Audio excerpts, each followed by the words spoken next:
Singkat saja. Singkat saja. Bilang Pak Ridwan sepatah dua patah kata. Kalau bisa panjang lebih bagus lagi. Coba katanya nggak usah panjang. Jawabannya yang singkat Pak. Kalau pertanyaan boleh panjang. Jawabannya yang singkat. Jadi konsep dasar pendidikan itu kalau menurut saya teringat dengan sebuah peribahasa bahwa tuntutlah ilmu mulai dari boyan sampai ke liang lahat. Artinya proses atau sistem pendidikan yang diterapkan oleh Ki Hajar Dewantoro sebenarnya sudah diterapkan sejak dari mulai kita sekolah. Iya, pada saat dilahirkan ya diterapkannya ini. Cuma pada saat itu mungkin belum digaungkan Pak. Mungkin di era sekarang digaungkan dengan banyaknya model-model metode yang diberikan seiring dengan banyaknya peraturan pendidikan seperti itu yang dibuat oleh kebijakan pemerintah, sehingga mungkin gaungnya baru sekarang terdengar, tapi pelaksanaannya sudah lama Pak. Menurut saya seperti itu. Betul. Berikan aplaus dulu untuk Pak Praso. Ada lagi Bapak Ibu yang ingin menambahkan? Silakan Pak Ali. Sebetulnya kalau untuk Ki Hajar Dewantara itu sudah diangkat menurut saya. Cuma penerapannya ke bawah itu kurang maksimal. Buktinya semboyan untuk Tuturi Handayani itu sampai sekarang dari dulu itu sudah dipakai. Mungkin penerapannya atau mungkin belum maksimal. Mungkin dengan adanya guru bergerak itu akan dimaksimalkan lagi untuk pemikiran Ki Hajar Dewantara. Keren. Berikan aplaus Bapak Ibu. Ada lagi Bapak Ibu? Bu Asri, Pak Dwi, Pak Anto. Jadi Bapak Ibu, penerapan pemikiran Ki Hajar Dewantara itu sudah lama Pak. Ya, sejak dicetuskan, bahkan di Jakarta di sekolah taman siswa itu berlaku. Ya. Cuma untuk penerapan secara umum itu memang agak lambat. Ya. Selama ini Bapak Ibu, termasuk sebenarnya program pengibasan itu baru dicetus oleh guru penggerak. Jadi sekarang Bapak Ibu, setiap ada pelatihan, setiap ada pertemuan itu langsung diibaskan, langsung disampaikan ke bawah. Selama ini kan tidak seperti itu. Selama ini kita mengikuti mungkin pelatihan, contoh misalnya, atau kita melakukan pelatihan kursus wasit misalnya. Setelah selesai melakukan kursus wasit, udah berhenti, stop di situ. Yang ikut kursus itu aja yang tahu. Nah, sekarang setiap ilmu yang kita dapat dari pelatihan itu harus disampaikan ke teman-teman kita supaya ilmu ini seragam Bapak Ibu. Yang kedua Bapak Ibu, kenapa ini diingatkan kembali? Karena sekarang di abad 21, di era abad 21 itu pengikisan karakter semakin nyata Bapak Ibu. Pengaruh negatif jauh lebih dominan daripada pengaruh positif. Itulah sebabnya Menteri Pendidikan ingin mengembalikan ke sini lagi. Jadi nanti ujung-ujungnya ini sebenarnya adalah pembentukan karakter, ya. Jadi bagaimana menanamkan karakter kepada siswa supaya mereka memiliki pemahaman dan bisa menanggulangi pengaruh-pengaruh dari budaya luar seperti itu.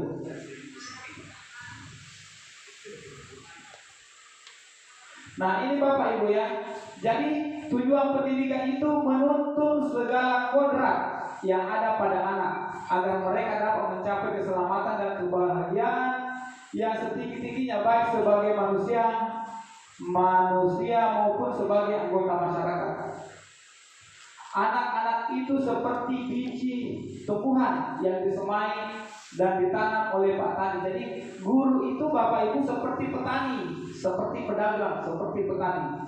Jadi petani itu tidak pernah bisa mengubah suatu tanaman, tapi dia bisa mempengaruhi, dia bisa membuat tanaman itu subur. Seperti itu juga guru. Guru tidak bisa membuat anak itu pintar, tapi anak itu membuat dirinya pintar melalui rangsangan pengaruh dari guru, pengaruh lingkungan, seperti itu. Jadi siswa itu, Bapak Ibu, dia ibaratnya seperti kertas polos, seperti kertas putih, ya. Dia belum ada apa-apanya. Apapun yang disampaikan oleh guru itu akan dicerna oleh anak itu. Nah, ini terutama anak-anak yang usia PAUD, TK PAUD. Dan maksudnya di sini adalah kertas putih itu lebih dominan dialami oleh pendidikan dalam keluarga, pendidikan yang dilakukan oleh ibu atau bapak di rumah. Ya. Kemudian kalau dia sudah masuk di lingkungan sekolah, maka siswa itu ibaratnya 3, Bapak Ibu.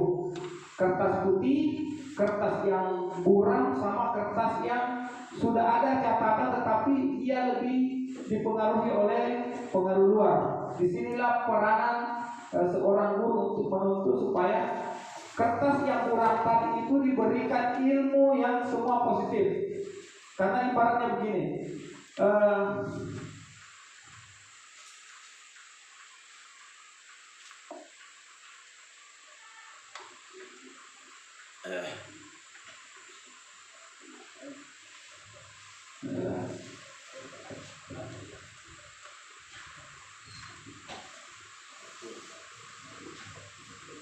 mana dia? Ini. Jadi Bapak Ibu, anak itu dia sudah memiliki karakter sejak lahir. Karakter itu dipengaruhi oleh lingkungan sama zaman. Karakter ini apabila dia dipengaruhi oleh lingkungan pendidikan, maka karakter itu akan menjadi baik. Tetapi sewaktu-waktu karakter itu juga bisa menjadi jahat, ya. Karena tentu ada juga pengaruh dari luar seperti itu. Nah, tugasnya guru tadi adalah memberikan kata-kata motif positif, dorongan supaya anak ini dia menebalkan terus kata atau karakter positifnya dan melupakan karakter negatifnya, seperti itu. Sampai di sini Bapak Ibu ada yang mau ditanyakan? Pak Baso? Coba satu saja mungkin. Ini bukan pertanyaan tapi kita akan membahas bahwa ternyata sistem pendidikan di Indonesia ini terlalu ribet, Pak. Ya, terlalu ribet. Ya. Berbeda dengan di luar. Betul-betul bagaimana memperhatikan skill, tapi di situ ada pendidikan karakter di dalamnya. Seperti itu. Kita tidak. Tuh, setiap pergantian pemerintahan maka kebijakan di segala bidang itu luar biasa. Nah, tetapi ya kita ini bersuaranya seperti ini saja, ya. Karena kenapa? Tetap bahwa seharusnya pemerintah melihat ke bawah bahwa belum sistem pendidikan yang diterapkan belum sampai ke bagaimana penerapan secara mendekati kesempurnaan, diganti lagi. Ganti menteri, pasti sistem pendidikan akan terganti dengan secara otomatis. Karena kenapa? Menteri itu punya mungkin sistem pendidikan juga yang dia menerapkan. Karena kenapa? Di situ ada proyek di dalamnya. Proyek, Pak. Tidak, kita jujur saja. Betul. Guru penggerak ini proyek, Bos.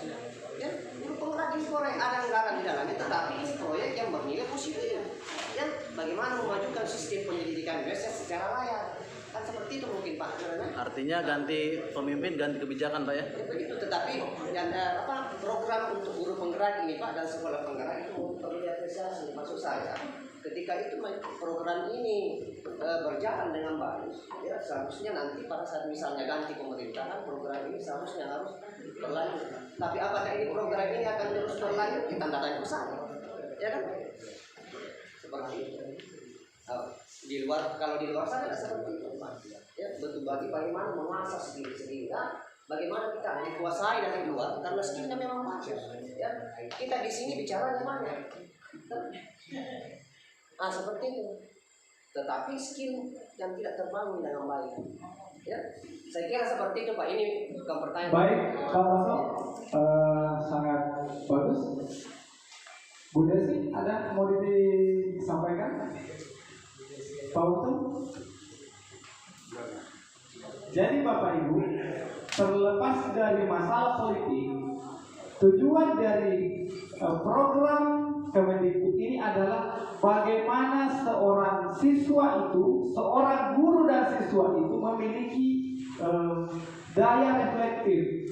Artinya, seandainya suatu saat program ini dihentikan karena pergantian menteri, itu tidak masalah.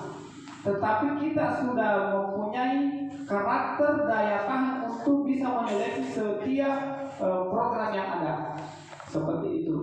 Jadi tujuannya program ini adalah saya kembali tadi, bagaimana siswa itu bisa bernalar. Ya, siswa itu setiap melihat permasalahan, siswa itu bisa memecahkan sendiri dengan nalarnya sendiri. Jadi bukan setiap ada masalah diselesaikan siswa, kamu harus begini kan. Sekarang guru tidak memberikan kamu harus begini, tetapi guru itu bertanya apa yang akan kamu lakukan. Contoh misalnya, ada siswa yang tidak menyelesaikan tugas. Mungkin selama ini kita langsung pokoknya kamu harus selesaikan tugasmu atau kerjakan. Nah sekarang kita tanya dulu, apa masalahnya sehingga kamu tidak kerjakan tugas? Misalnya, saya Pak membantu orang tua. Sampai jam berapa kamu membantu orang tua? Nanti Pak, kira-kira ada nggak usahamu untuk menyelesaikan? Pasti anak itu Pak punya ide sendiri. Oh iya Pak, saya harus begini. Nah inilah Pak yang kita maksud dengan menuntun. Kemudian kesalahan siswa itu tidak diberikan suatu hukuman, tetapi kesalahan itu akan kita olah menjadi solusi, mencarikan solusi seperti itu. Masih ada Bapak Ibu yang mau ditanyakan? Silakan. Terima kasih Pak. Terkait yang tadi Bapak baru aja sampaikan, itu sedikit banyak sih, sedikit sudah saya terangkan. Tapi memang beberapa anak ada yang berhasil dengan cara itu. Jadi seperti yang tadi Bapak tanyakan, persis pertanyaan saya seperti itu juga. Misalnya dia belum kerjakan, saya tanyakan dari kenapa sampai ada apa, pokoknya sampai akhirnya dia bingung sendiri dengan jawabannya. Kemudian akhirnya saya nanya, yaudah sekarang kamu maunya apa? Apa yang mau kamu lakukan supaya tugas ini selesai? Terus akhirnya dia jawab, saya pulang ini akan mengerjakan Bu. Jam berapa? Saya tanya gitu. Kamu janji jam berapa? Jam 2, jam 3, jam 4, jam 5, terserah kamu mau pulang jam berapa. Akhirnya dia membuat kesepakatan dengan dirinya sendiri. Dia akan mengumpulkan jam 4. Akhirnya tepat waktu. Tapi ada juga anak-anak yang ketika ditanyakan, kamu mau apa? Itu nggak bisa jawab Pak. Nah kalau yang kayak gitu gimana Pak? Dia diem aja. Oke, berikan tepuk tangan dulu dengan Bu Desi. Alhamdulillah sudah ada yang terapkan. Dan saya yakin Bapak dan Ibu juga selama ini sudah menerapkan, tetapi tidak memetakan, tidak memilah antara yang ini sama yang memberikan rasa kepada anak untuk berpikir dengan memberikan jawaban langsung. Jadi begini Bapak Ibu, kembali ke kata menuntun, Bu Desi ya. Jadi kita kalau kita sudah komunikasi kepada anak, terus anak itu sudah berjanji tapi tidak melakukannya. Nah, jangan putus asa, lakukan trik yang lain. Lakukan lagi. Yang kedua, kalau memang mentok, kepala dinas sering mengatakan begini, anak itu jangan dipaksa belajar IPA, karena tidak semua siswa suka IPA. Anak itu jangan dipaksa berolahraga, karena tidak semua siswa suka berolahraga. Kalau ada anak tidak mau berolahraga atau tidak mau mengerjakan tugas, coba ibu tanya ke guru lain. Kita tetap ada kolaborasi dengan guru lain. Anak ini seperti apa? Mungkin dia tidak bisa kerjakan tugas di pelajaran penjas, tetapi dia pintar nari, dia hebat di silat, atau dia hebat di olah vokal. Berikan kesempatan berkarir di sana. Yang kedua, kita menuntut anak tidak dituntut bahwa hari ini dikasih tugas, besok dikumpul. Karena kata berhasil itu tidak dilihat besok, tetapi jauh ke depan. Mungkin anak SMP itu kurang ajar sama kita, menurut kita dia bandel, tetapi saat dia SMA dia paling sopan. Kembali ke kodrat zaman Bapak Ibu dan kodrat alam. Karakter anak itu sudah dibentuk oleh Tuhan. Kita tidak bisa mengubahnya, tapi kita bisa mempengaruhinya. Dari situ. Jadi kalau ada anak yang tetap tidak mau, lakukan trik lain, berikan tugas lain yang kamu nanya, kamu senangnya apa? Pasti dia tanya, saya Pak Bu, saya senangnya kerja yang begini, berikan dia. Sama halnya sekarang Bapak Ibu. Jadi kita guru olahraga selama ini kan langsung ke lapangan nih, langsung ke lapangan. Sementara kalau menurut Ki Hajar Dewantara itu anak diberikan 3 pilihan. Dia mau praktek, dia mau berteori, dia mau jadi komentator. Contohnya siswa Pak Lukman misalnya, dia tidak suka main bola, tetapi dia sering ke lapangan cerita begini. Jadikan rasa dia jadi komentator. Mungkin kelebihannya di situ.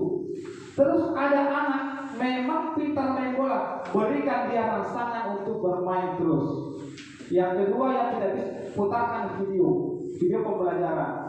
Jadi video pembelajaran itu sangat penting untuk merangsang anak-anak, karena ada anak dia senang belajar menggunakan visual, audio visual, dia suka menonton baru. Jadi kalau Bapak Ibu memutarkan video, setelah itu Bapak kasih tugas. Ya, tugasnya misalnya tidak perlu banyak Bapak Ibu, tugasnya mungkin 1 nomor, 2 nomor, refleksi apa yang kamu pahami dari video tadi, apa yang kamu ingat dari film tadi, apa yang kamu bisa ceritakan kepada temanmu, seperti itu. Jadi Bu Desi lanjut, silakan cari trik bagaimana caranya anak itu takluk untuk mengerjakan soal yang diberikan. Kalaupun mentok tidak mau, biarin aja, kasih materi yang lain. Yang kedua, mungkin ibu bisa nyampaikan ke teman guru, anak ini seperti apa sih, bagaimana lingkungannya di rumah. Karena selama ini kita tidak pernah tahu anak itu bagaimana dia di lingkungannya, seperti itu. Masih ada Bapak Ibu yang mau silakan. Pertanyaannya berisi kan singkat Pak. Ketika anak itu ditanya apa yang kau lakukan dan tidak bisa dijawab, tentu kita sebagai guru harus mencari solusi yang lain. Bisa saja kita menawarkan, misalnya kita sudah tanya bahwa apa yang akan kau lakukan, tidak bisa menjawab. Kawan, bisakah saya tunggu jawabanmu nanti jam 8 malam? Kan begitu. Jadi kalau tidak bisa jangan dimarahin besok. Nah, jangan lupa ya, saya masih tunggu jawabanmu. Dan seterusnya. Nanti setelah itu minta bantuan. Bisa karena saya ketemu dengan orang tuamu, kau datang sama-sama ke sekolah. Minta bantuan ke orang tuanya untuk memberikan mendampingi anak ini supaya tugas itu. Karena bukan target seperti yang disampaikan Pak Teman tadi, bukan target itu yang kita mau, tetapi terjadi perubahan di dirinya. Ketika satu waktu nanti dia bisa memberikan tugas kepada ibu, itu satu perubahan besar. Yang tadinya dia tidak mau menjawab, tapi dia sudah bisa walaupun dengan bantuan orang tuanya. Itu seperti itu, salah satu solusi. Atau ada teman-temannya yang lain yang sangat akrab dengan dia, bisa kita membantu teman kita untuk mengerjakan pekerjaannya, nanti ibu tunggu. Seperti itu, banyak cara. Jadi semestinya tidak dibiarkan. Jadi harus ada set, karena kita harapkan itu ada perubahan. Bukan dia mau dapat 10 atau 8 atau berapa, tapi dari sikapnya yang tidak mau menjadi mau, ini yang menjadi sasarannya di dua penggerak lainnya. Itu kira-kira itu salah satu cara, tapi bukan satu-satunya cara. Ada cara lain, mungkin Bapak Ibu berdasarkan pengalaman. Demikian Bu ya. Terima kasih Pak Abel, betul sekali. Jadi Ibu juga harus merefleksikan siswa pertama tadi Ibu berhasil, siswa kedua tidak berhasil. Ibu coba pakai trik di siswa pertama. Kalau tidak berhasil, Ibu putar lagi. Nah, sehingga di sini Bapak Ibu, guru itu memiliki ide, siswa juga. Jadi dua-duanya ada kemajuan. Mungkin Bapak Ibu masih ada yang mau ditanyakan masalah kinerja Dewan? Sedikit. Silakan. Ya, saya tidak sedikit ke atas Pak. Di Scroll lagi kan, naik kan? Iya. Di atas lagi Pak, yang awalnya dari saya. Di atas Pak, naik. Turun masih turun. Masuk dengan kasih. Karena aja Pak, terima kasih. Karena ya. Terima kasih. Sedikit ini kan Pak ya, serinya Pak ya. Ini kan masalah pemikiran. Bapak Ibu, dengan pemikiran yang jadi Wantara ini, semakin memperjelas, kalau boleh dikatakan di situ, garis samar-samar. Selama ini kita memberikan pembelajaran itu, walaupun konsep-konsep dari Ki Hajar Dewantara itu sudah diterapkan, tapi tidak lepas dari pengaruh kolonial juga. Kita misalnya memberikan pembelajaran, memberikan sanksi, artinya terlalu mendominasi bukunya. Sekarang ini kan dengan konsep ini, ternyata ini sangat kekinian Pak. Walaupun kita rasa ketinggalan ini, karena ini kan pendiri pendidikan, ternyata ini diterapkan sampai sekarang. Kemajuan ini adalah itu tadi. Ternyata konsep pembelajaran itu sederhana saja, bahwa guru itu hanya sebagai fasilitator saja. Jadi kita hanya memfasilitasi siswa kita. Kenapa? Karena setiap manusia yang lahir itu pada dasarnya itu sudah dari kodrat Allah itu kan dibekali dengan kecerdasan masing-masing. Itu sudah harga mati ya Pak. Kita tinggal mengembangkan kecerdasannya itu. Di situ sederhananya sebenarnya. Kita tidak usah kadang-kadang kita memaksakan ide-ide kita, padahal siswa itu tidak bisa di situ. Nah, dengan kita mengetahui konsep pemikiran ini, saya kira kita akan lebih nyaman sebenarnya untuk memberikan pembelajaran. Arahnya itu lebih terarah. Kalau kita menghubungkan dengan mungkin Bapak, Ibu mungkin didapatkan di bangku kuliah atau pernah membaca bukunya Howard Gardner, yang ternyata bahwa manusia itu kan punya 8 kecerdasan. Nah, selama ini kita yang anggap kita cerdas itu konsepnya adalah yang bisa matematika. Yang kita anggap pintar di sekolah itu kan bisa matematika. Di mana olahraga itu? Seni dan budaya itu di mana?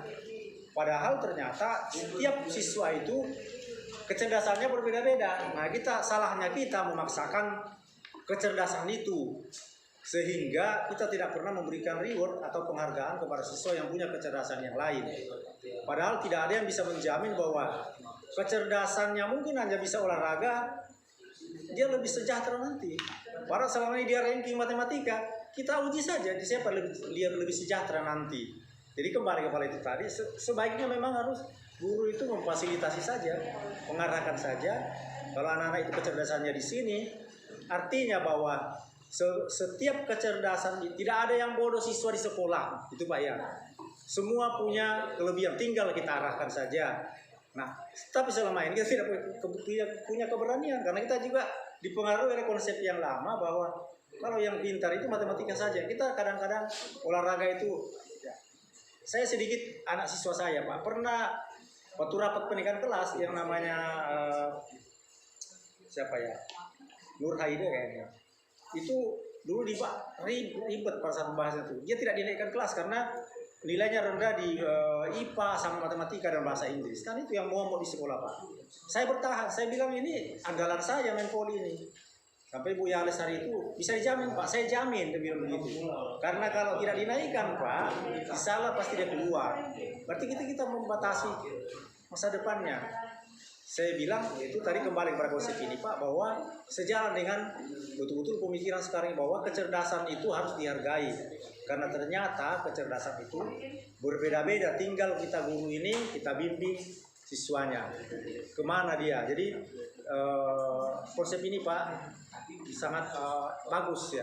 Sederhana saja sebenarnya tugas kita. Betul Pak. Ya, saya kira itu Pak. Bukan saya tapi memperjelas saja sedikit apa yang saya pahami. Terima kasih. Terima kasih, berikan aplaus. Jadi Bapak dan Ibu, kata aplaus itu sangat penting untuk anak-anak. Jadi seandainya Bapak Ibu di kelas mengajar, satu kata pun berikan penghargaan kepada anak.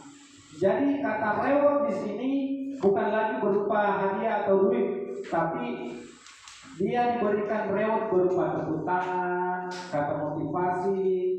Karena itulah yang akan tertanam di otak anak bahwa wah ternyata saya betul. Besok-besok ngomong lagi ya, menjawab lagi.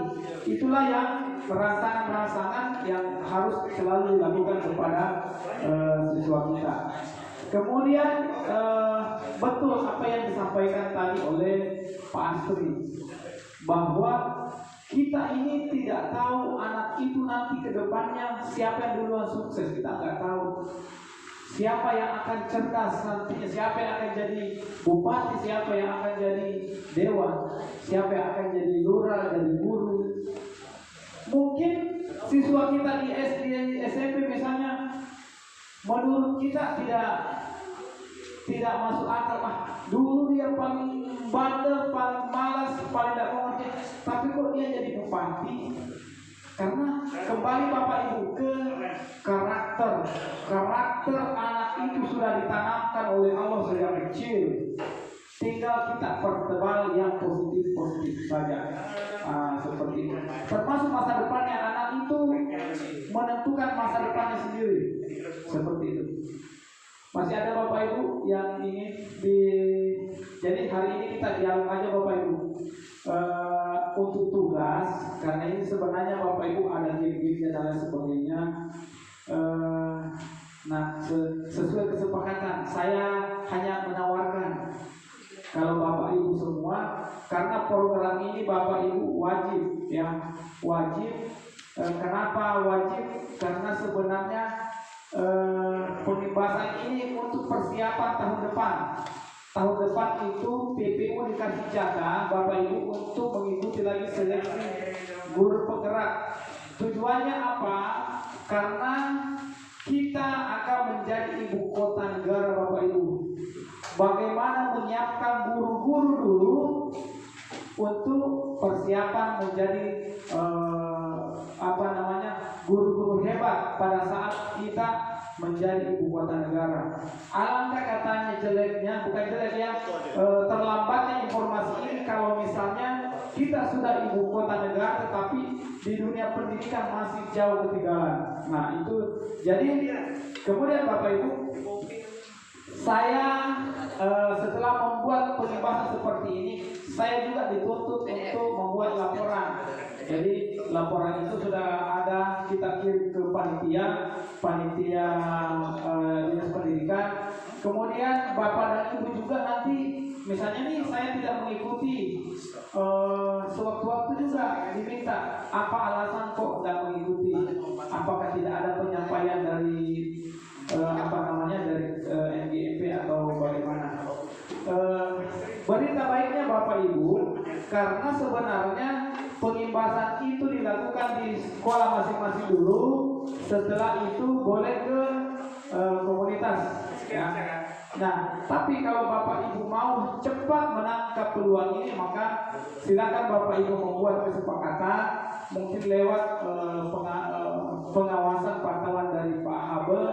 Apakah kita di grup atau saya buatkan classroom, nanti tugas-tugas saya kirim di classroom, Bapak juga jawabnya di classroom. Seperti itu. Kalau misalnya kayak Pak Asri ini, Pak Anto, Pak Halim, ini kan sudah mengikuti semua pengimbasan di sekolah masing-masing. Pak Baso juga sudah. Jadi jawaban-jawaban Bapak Ibu di guru penggerak di sekolah itu silakan bisa upload di khusus untuk komunitas MGMP, karena takutnya suatu saat Pak Kadis minta, ya kita istilahnya bersiap-siap aja. Karena kalau Pak Kadis nanya kenapa misalnya apakah tidak ada penyampaian dari guru penggerak, nanti Bapak sendiri yang kewalahan seperti itu. Walaupun Bapak Ibu tidak pelan-pelan. Jadi maksud saya begini, kalau misalnya materi, misalnya ini Ki Hajar Dewantara, kemudian saya berikan tugas-tugas, itu kita lakukan selama 1 bulan. Kalau di sekolah itu per 2 minggu. Jadi setiap 2 minggu ada pengimbasan, ada tugas. Nah kalau misalnya Bapak Ibu mau tugas itu per 1 bulan, nanti MGP berikutnya kita masuk materi berikutnya lagi. Seperti itu. Nah jadi kemudian kalau di sekolah itu Bapak Ibu itu dapat sertifikat. Kalau kemarin untuk MGP ada 2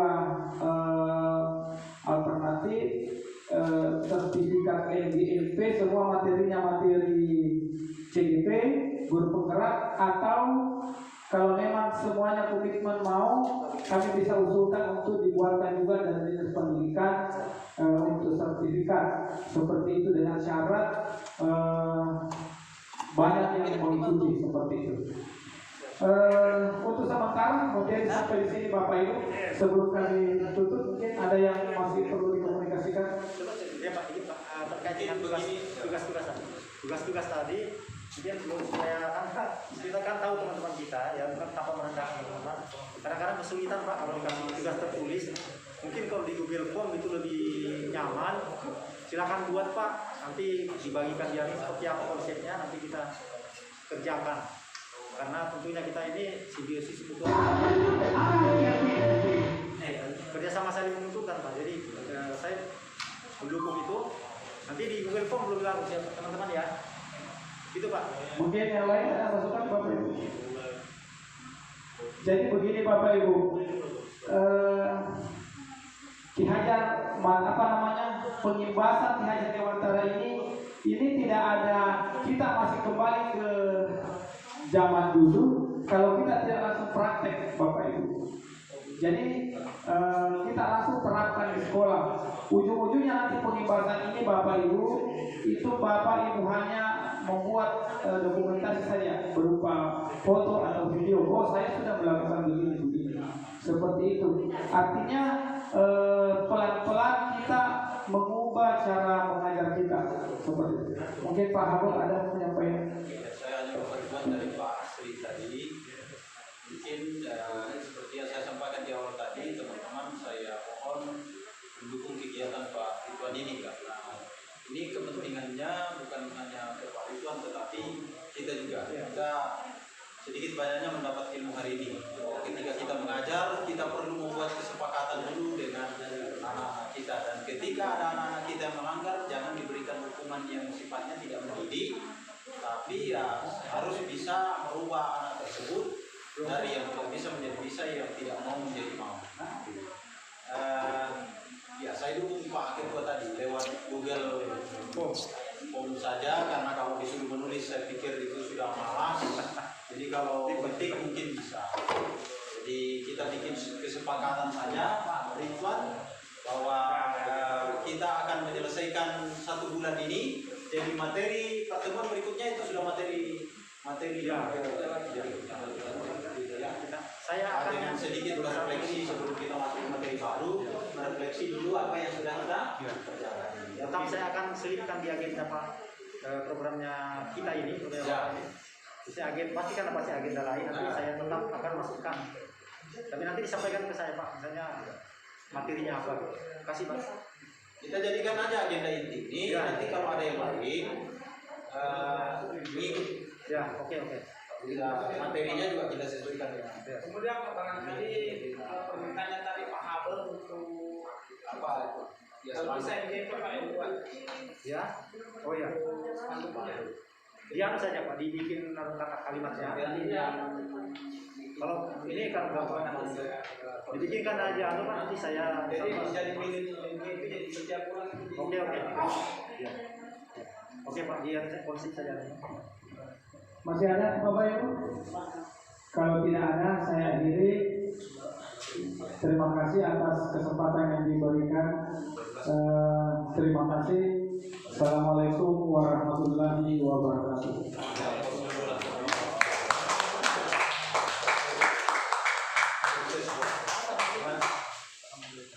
Oke.